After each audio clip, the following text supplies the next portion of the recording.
earlier this week, Prince Harry encouraged people to quit their job if they were unhappy. And now apparently we found out the reasons why. Hi, good morning, Neil Sean here in the heart of London. Thank you for joining me today. That was one of the stories that created such a furor over here and around the world. Seems stupid, doesn't it, when you think that a multi-millionaire with, 16, 18, whatever bathrooms, decides to tell people, of course, that they should quit their job if they're unhappy. Of course, when you think about it, it's the obvious thing, isn't it? If you don't like what you're doing, move on in your life. But not everybody is afforded that wonderful opportunity. And as I said before here on the show, it's odd, isn't it, that all of these advisors that Harry and Meghan pay at vast expense seemingly can't tell them the right from the wrong, the public mood.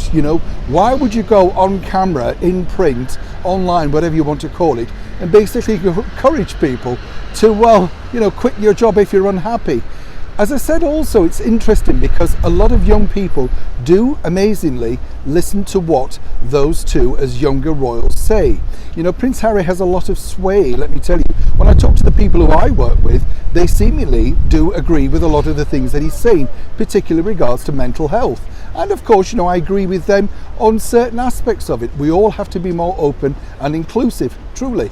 But as ever, here's where the story remains interesting for me. The idea developed allegedly because Prince Harry had an open forum, that's a chat to you and I, and with all of the people at his charity, of course, which he's fronting for a considerable amount of money, allegedly.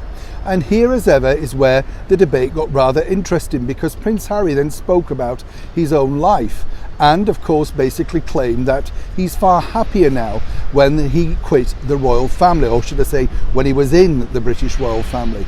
Now, as we know, because he's spoken so many times openly to millions of people around the world how unhappy he was with his lot, then of course that's wonderful. It's nice that he's found happiness, but of course happiness doesn't necessarily come for everybody with backed up privilege. As we also told you here on the show, Prince Charles was of course funding the lifestyle for him when he decided to quit the British monarchy. So it wasn't like he was going from having millions to literally signing on the dole or universal credit or whatever it's called around the world. Now, for Prince Harry, of course, he didn't necessarily mean it like that, but this is the problem when you have people who are totally shall we say, versed on how to deal with these rather tricky subjects, because whatever you say, people take notice of. Now, for Prince Harry, he was basically stating, look, I was in an unhappy situation, I changed it and I'm happy. But for him, it's truly backfired. And let me explain this bit. In the next couple of days, you're going to see something else coming from Prince Harry, giving his reasons behind why he said such a public and some might say damaging statement. For now, though, you can save your time by listening to it here. But as I say, it does seem odd, doesn't it, that someone of his background, his education, his wealth should encourage people to simply ditch what they're doing if they're unhappy. If only they think these things through, they could really develop their brand and, more importantly, their catchment area. People may take them seriously, and more importantly, they may actually think they're worth listening to.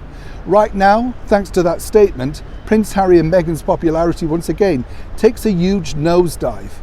But one thing I have noticed about all of these particular, shall we say, bombs, they always seemingly come from Prince Harry.